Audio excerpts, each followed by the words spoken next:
Fatigue, tracasserie politique, le juge italien aux 1000 mandats d'arrêt contre la mafia a baissé les bras.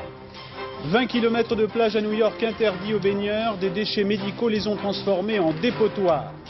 Halte au graffiti et à la dégradation, oui à la beauté du site, le pont du Gard prépare le bicentenaire de la Révolution.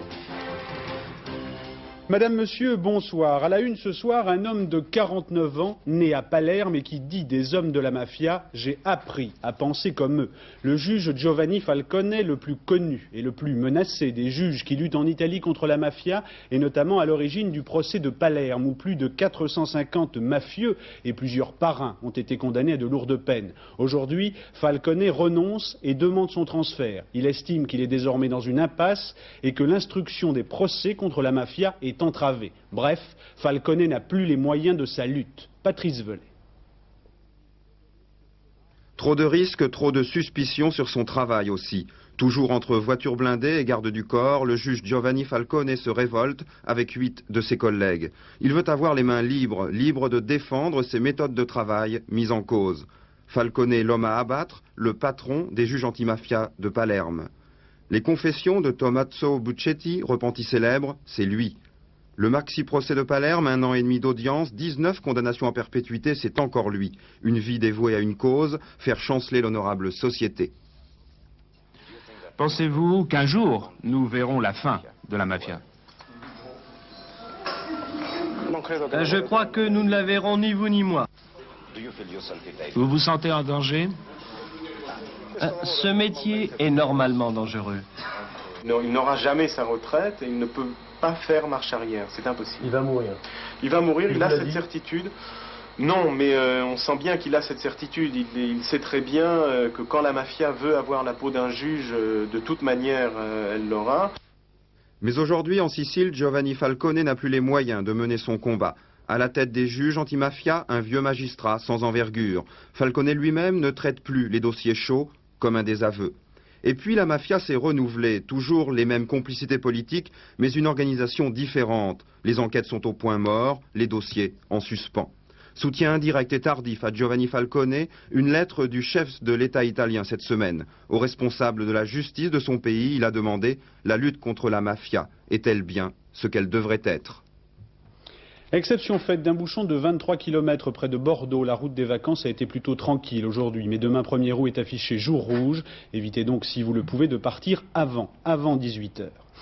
Accident sans témoin vendredi soir à l'entrée d'Épinal. Le conducteur d'une Fiat Panda dans laquelle avaient pris place 7 personnes d'une même famille dont 4 enfants a manqué un virage relevé. La voiture a fini sa course dans la Moselle, profonde à cet endroit de 9 mètres. Il y a 7 morts. Les corps n'ont été retrouvés qu'aujourd'hui. L'autopsie devra dire si le conducteur de 34 ans avait bu, ce qui semble être le cas. Les passagers du véhicule avaient visité plusieurs cafés de la région. Il y a juste 6 ans, sur l'autoroute près de Beaune, 53 personnes, dont 46 enfants, étaient tuées. Le ministre des Transports, M. Delebart, s'est rendu tout à l'heure au mémorial sur l'aire de Curnay. L'occasion pour lui de saluer les familles des victimes, mais aussi d'annoncer la création pour la rentrée d'un comité interministériel de la sécurité routière. Façon de durcir encore la lutte contre une hécatombe sur les routes qui n'en finit pas. Et le ministre d'appeler les automobilistes à plus de responsabilité envers leurs véhicules, leurs passagers et leurs concitoyens. Pour clore ce chapitre sur la sécurité et les accidents de la route, un coup d'œil, si vous le voulez, sur un sondage réalisé par la Sofres auprès des automobilistes sur l'état des routes en France. La plupart d'entre eux sont satisfaits du bitume qui couvre 95% du réseau routier et qui présente les meilleures garanties que le pavé ou le béton. Valérie Fourniou, Noël Alexandre. Bitume, mélange naturel de calcaire, de silice et de bouts de pétrole. À ne pas confondre avec le goudron qui colle aux chaussures. Le bitume, c'est plus solide, c'est plus absorbant, c'est plus confortable et c'est plus gai. C'est plus doux. Il y a un aspect plus velouté. Le bitume, c'est plus agréable. Pourquoi? Ça saute moins, quoi. T'es dans une rue assez typée, assez typique, pourquoi pas le pavé, quoi. Quand tu roules pas trop vite, c'est bien. On retrouve du bitume teinté dans des verts, des rouges sur les trottoirs. C'est quand même plus agréable que du béton. Plutôt du béton. Hein. Pourquoi? Parce que je préfère, ça roule mieux, j'ai l'impression, ça accroche mieux. Cet accroc du béton est minoritaire. Les Français votent bitume. Un sondage Sofres le confirme. Pour eux, le béton est synonyme de dérapage et d'aquaplaning. Ce réseau routier qui a été très bon a maintenant vieilli et il a besoin d'être réadapté de façon à assurer sa fonction principale, c'est-à-dire les échanges économiques intérieurs mais également internationaux. Aujourd'hui, la France est bitumée à 95%. Ce chiffre, ce sont les bitumeurs qui le donnent. Mais quand les habitants de la capitale voient le bitume envahir Paris, ils ont comme un petit pincement au cœur devant la solitude du paveur en rond. À Dourges, près de Lens, dans le Pas-de-Calais, un homme de 82 ans, handicapé, a été tué par une nuée d'abeilles. Les enfants de la victime ont porté plainte contre X. Les insectes attaquaient en effet tout ce qui bougeait dans un rayon de 50 mètres, ce qui n'est pas habituellement le cas. L'enquête devra dire si les abeilles venaient de ruches avoisinantes, dont l'installation aurait pu être défectueuse et rendre fou un essaim. Attentat cette nuit à 3h30 à Paris, beaucoup de dégâts mais pas de victimes. C'est le mensuel Globe qui était visé. Ce magazine qui se veut branché et antiraciste avait notamment pour cible privilégiée les milieux d'extrême droite. Michel Monpontet. Sur plus de 4 étages, les flammes ont tout dévasté. L'incendie qui a suivi l'explosion a duré 2 longues heures. Un pompier a été grièvement blessé en combattant les flammes. À l'intérieur des locaux du journal Globe, tout a été détruit. La charge explosive, vraisemblablement reliée à des bonbonnes de gaz, a entièrement soufflé les 200 mètres carrés de bureaux de ce mensuel. Par chance, il n'y avait à cette heure personne dans les locaux. Ça a été quelque chose qui a été préparé, semble-t-il, d'après les services de police judiciaire qui nous ont dit ça, qui a été préparé depuis 2 jours, parce que les verrous, les codes avaient été sautés. Donc ça ne peut pas être un accident? Ah non, on avait reçu des menaces, c'est vrai, depuis 2 ans et demi que le journal existe. Est-ce que ces menaces étaient signées? Certaines, oui. Par qui? L'enquête le dira, il faut lire aussi les précédents numéros de Globe et on aura peut-être des pistes. Justement, sur la couverture du dernier numéro de Globe, l'extrême droite et les mouvements néofascistes français, cibles privilégiées de ce mensuel. C'est vers cette direction que les enquêteurs semblent ce soir s'orienter, là où la liberté de presse et d'opinion sont tout à fait superflues.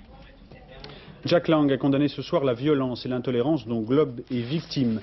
Des autres télégrammes politiques de ce dimanche, retenez que Michel Durafour, ancien giscardien, aujourd'hui ministre de la fonction publique, n'exclut pas en cas d'urgence de voter pour un candidat communiste contre un candidat du Front National. Option exprimée au forum FR3 RMC. Jean-Marie Le Pen propose des listes uniques de l'opposition pour les municipales et souhaite être lui-même tête de liste de cette opposition à Marseille. Enfin sénatorial, dans le Tarn-et-Garonne, Yvon Collin du MRG remplace l'autre radical de gauche, Jean-Michel Bellette, démissionnaire et actuel secrétaire d'État aux collectivités territoriales. À l'étranger, une illustration des limites du nouveau style soviétique, avec, selon des sources diplomatiques occidentales, une concentration de troupes soviétiques près de Kaboul. Elle viserait à desserrer l'étau mis en place par les rebelles autour de la capitale afghane. Pour Moscou, il s'agirait d'éviter temporairement de transformer son retrait d'Afghanistan en défaite. Également l'arrivée samedi soir à Rome du nationaliste arménien Aïrikian, accusé par les autorités soviétiques d'être à l'origine des émeutes en Arménie. Aïrikian a été déchu de sa nationalité et expulsé par le KGB via l'Éthiopie. Son commentaire alors qu'il arrive à Rome. Mon expulsion du RSS est illégale. Je n'ai pas violé les lois soviétiques. Quelle est cette glasnost qui ne donne pas à un citoyen la possibilité de se défendre? J'ai été expédié à l'étranger comme un colis postal. L'attitude des autorités soviétiques à mon égard montre la vraie nature des réformes, la vraie nature de la perestroïka. Avec mon organisation, nous nous battions pour les droits de l'homme et pour les droits légitimes des Arméniens. Ce ne sont pas des milliers, mais des millions de gens qui nous ont suivis.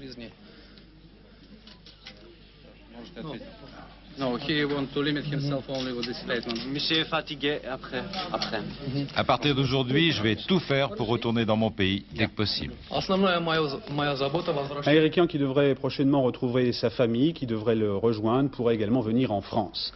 En Chine, l'armée, dont le budget a baissé de près de 10% en 10 ans, retrouve ses galons. À partir de demain, le système des grades est à nouveau rétabli dans l'armée chinoise. Il avait été aboli par Mao il y a tout juste 23 ans. On redonnera également des médailles aux anciens combattants. Épidémie de choléra et de gastro-entérite en Inde, elle a fait 400 morts pour ce seul mois de juillet. Aux États-Unis, on pourrait parler de grogne des baigneurs, on préférera évoquer le spectre de la pollution et de l'irresponsabilité industrielle. 16 des 23 kilomètres de plage administrés par la ville de New York sont désormais interdits. Le sable disparaît sous les déchets médicaux. Jean-Marc Bramy. Plage interdite. Une pancarte que l'on retrouve tout le long des côtes du New Jersey aux États-Unis. Une vague de déchets a en effet envahi les plages de la région. Rockaway, lieu de vacances de centaines de milliers de New-Yorkais, est devenu une immense poubelle. Des rats décomposés au fil de l'eau, des seringues hypodermiques et même des flacons de sang contaminés par le virus du sida ont été ramassés depuis jeudi dernier. Un sinistre inventaire qui vient des égouts new-yorkais et a été rejeté sur les plages à la suite de pluies torrentielles. Les autorités locales tentent de déterminer l'origine de ces ordures médicales qui déferlent depuis le début du mois sur les côtes. La faune marine est évidemment touchée par cette pollution. La découverte des déchets relance la polémique aux États-Unis. La presse américaine s'est emparée de l'affaire. Le magazine Time a titré cette semaine « Nos mers immondes ». Newsweek a publié une enquête intitulée « Ne vous approchez pas de l'eau », tandis que sur les plages encore ouvertes à la baignade, les vacanciers ont constitué une immense chaîne de protestation face à ce qui prend l'allure d'une véritable catastrophe écologique.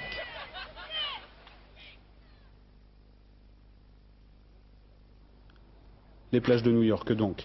Pour éviter la surproduction et le surstockage à l'horizon 1992, la CEE attend de ses membres qu'ils mettent en jachère une partie des terres. Le ministre français de l'Agriculture, M. Nallet, a présenté cette semaine le plan français de gel des terres pour les paysans français pour la prochaine campagne. Enquête de Jacques Violet. La France, c'est 50 millions d'hectares dont 30 millions sont cultivés. Aujourd'hui, par excès de réussite, on produit trop de blé, trop de lait, trop de viande. Les agriculteurs devront rendre leurs terres stériles, les mettre en jachère nue, c'est-à-dire ne rien produire pendant 5 ans. Pour chaque hectare qui ne produira plus, l'exploitant volontaire recevra une prime de l'ordre de 2000 francs. Pour certains, notamment les céréaliers, cette prime n'est pas assez incitative. Dans un premier temps, seulement un tiers des terres sera mise en jachère. Nous sommes relativement sceptiques sur l'idée même du gel des terres parce qu'elle est quand même contre nature pour un agriculteur dont le travail c'est de tirer le maximum du sol. Ce plan de gel des terres, c'est 3 à 400 000 hectares dès la prochaine campagne en octobre et au moins 6 millions à la fin du siècle. Le plan français étant même jugé très prudent. Mon programme a été considéré en effet comme prudent, peut-être même, certains l'ont dit, comme frileux. Mais je crois que c'est la sagesse qui m'y pousse. Et c'est la raison pour laquelle j'ai demandé à la communauté que ce programme, nous puissions le revoir dans 1 an. Ce que nous allons faire l'an prochain, en matière de gel des terres, c'est expérimental. On reverra dans 1 an pour voir les résultats, mais aussi pour voir la situation des marchés. Cette véritable révolution dans le monde agricole ne sera pas facile. Beaucoup n'y croient pas.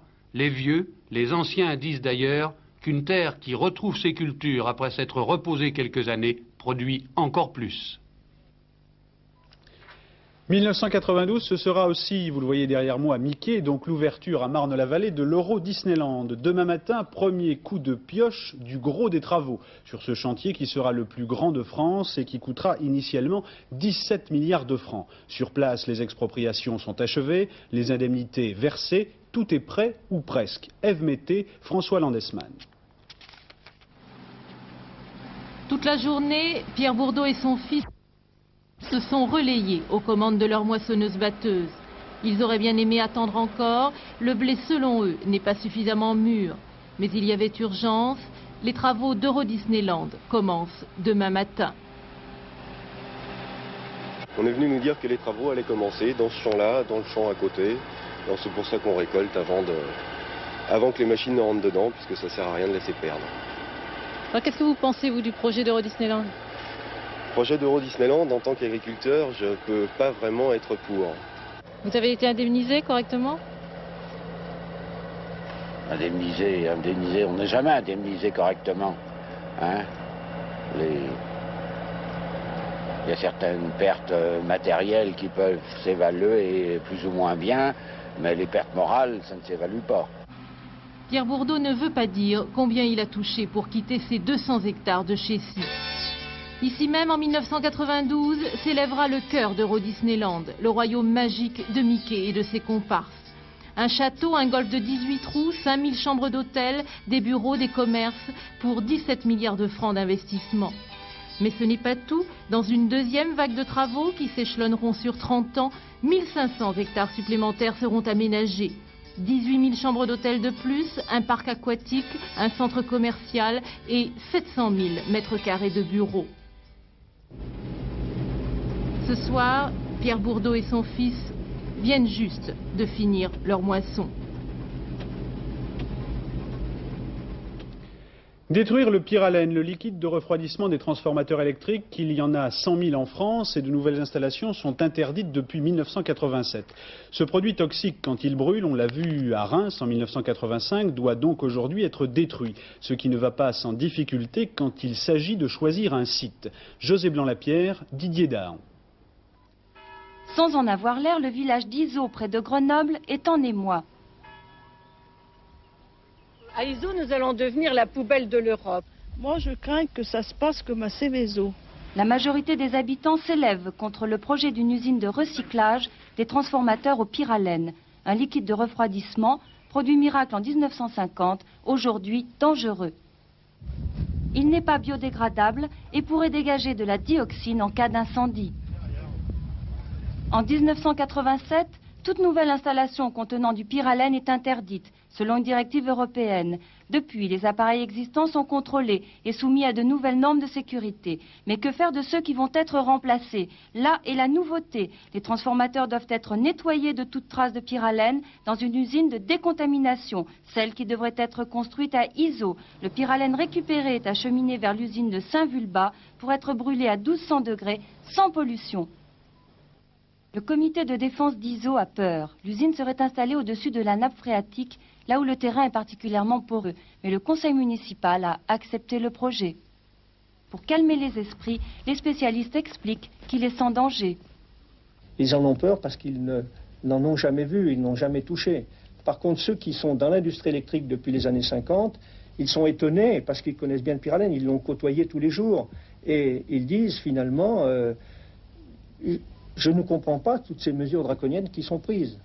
Ça a été un énorme cinéma qui a été monté, je suis désolé de le dire, par la presse, la radio, la télévision du monde entier.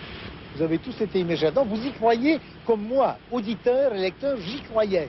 Et j'ai été stupéfait en lisant les documents et les dossiers que le danger était nul. Pourtant, le pyralène est aujourd'hui soumis à des règles strictes. Si l'usine ne s'installe pas à Izeau, une autre commune en héritera. Un second projet est en cours dans la Mayenne. Le pont du Gard va servir la Révolution française et son 200e anniversaire. Dans un an, un son et lumière diffusé dans le monde entier célébrera l'abolition des privilèges, le 4 août.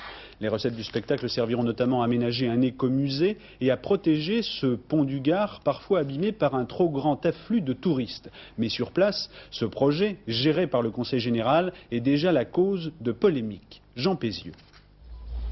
Protéger le pont du Gard contre la pollution automobile, c'est l'un des objectifs du projet.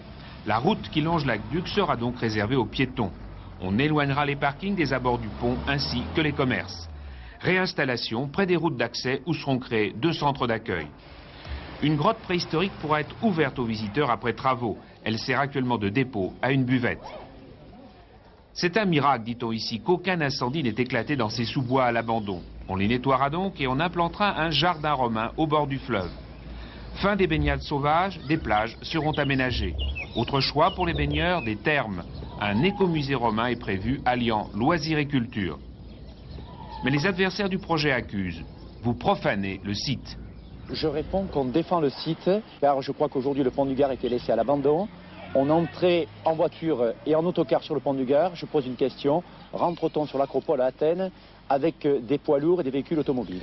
Dans la garrigue, on trouve de nombreux vestiges de l'aqueduc. Le projet prévoit des promenades historiques sur ces sites. Or, il y a beaucoup à faire pour les mettre en valeur, d'où l'accès payant à l'écomusée de 30 à 50 francs. Faire quelque chose, c'est évident, parce que sinon le pont du Gard va s'écrouler un jour et ça n'arrivera à rien. Hein. On paye bien dans les musées, il n'y a pas de raison. Enfin, nous, ça nous fait un peu mal au cœur. Ça fait mal au cœur, on est du coin maintenant, on est voilà. toujours venus se promener. Voilà, c'est ça. Nous, ça nous fait un peu mal au cœur d'être obligés de payer pour aller voir le pont du Gard. 2 millions de touristes viennent ici chaque année, mais les quelques francs qu'ils laissent sur place sont loin d'aider le département à l'entretien du pont que pourtant il souhaite. Il faut retirer, il faut qu'on dégage pour mieux le voir de partout, si on veut bien. D'ici, on ne peut pas prendre une photo totalement. Moi, je vous dis, je suis contre parce que c'est la nature. Alors, on doit laisser la nature comme elle est. Si on fait un arboretum, un musée, etc., en dehors, comme ça, les gens qui voudront y aller, bah, ils paieront en conséquence. Là, mettez-le à 50 francs si vous voulez. Et ceux qui ne voudront pas payer, ne paieront pas. Ah, exactement. Le pont gratuit, les équipements payants, une option que le département pourrait accepter. Elle suppose un complément financier fourni par exemple par un grand spectacle en audiovision. De quoi aider aussi le pont du Gard à raconter partout une des plus belles pages de l'histoire des hommes. Malgré la polémique, c'est donc décidé, ce sera l'année prochaine, le 4 août, pour fêter l'abolition des privilèges. Voilà donc quelques-unes des curiosités de l'été et des sujets qu'on oublie parfois de traiter quand l'actualité est chargée. Il reste aussi quelques questions fondamentales comme celle-ci, sans rire. Pourquoi les zèbres ont-ils des rayures et les girafes des taches? Une équipe de chercheurs de l'université de Compiègne a tout à fait sérieusement percé le mystère. Pierre-André Lacou, Didier Dahan.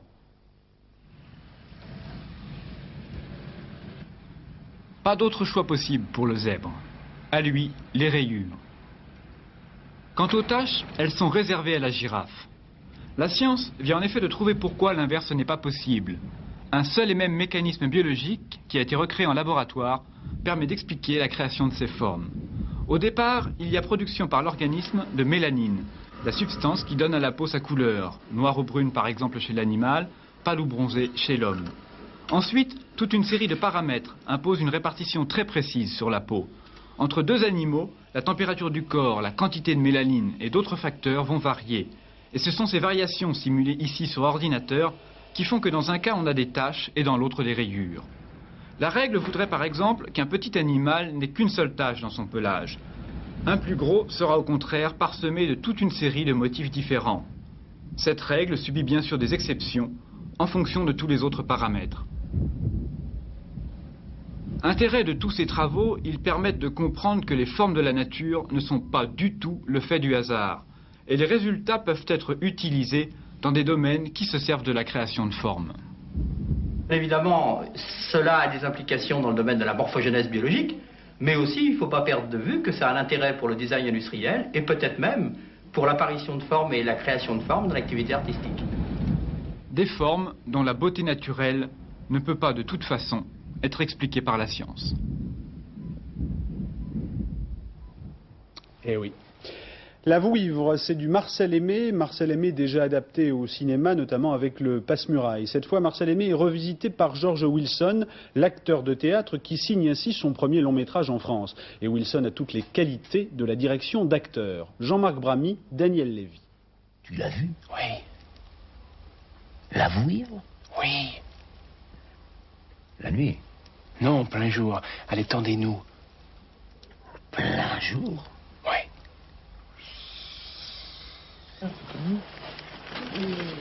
George Wilson quitte un instant sa passion, le théâtre, pour filmer La Vouivre, tirée du roman de Marcel Aimé. Une histoire tragico-comique sur fond de terroir. La Vouivre.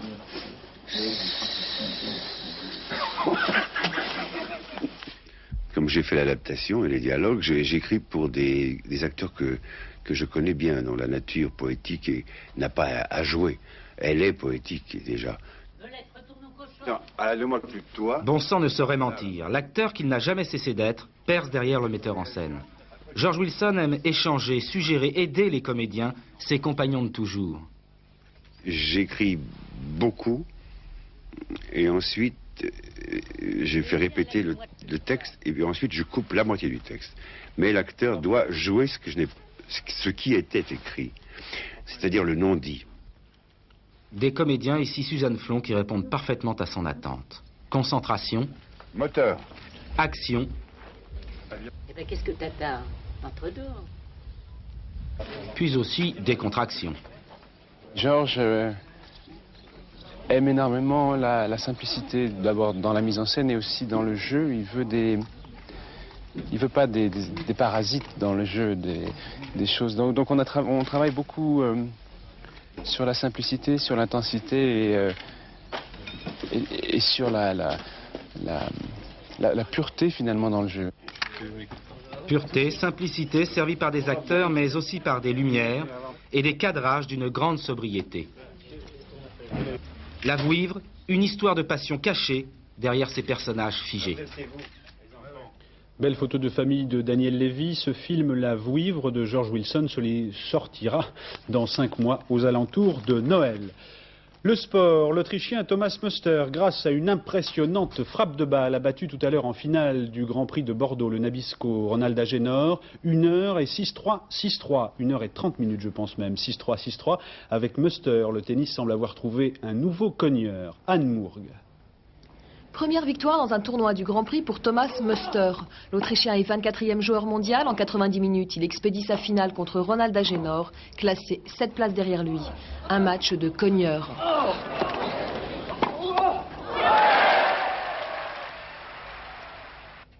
Dans le premier set, Muster impose sa loi. Sa frappe de balle, impressionnante. Ses coups, très longs. L'Autrichien use son adversaire. Au début du second set, l'Haïtien revient pourtant au score. Il fait illusion un instant.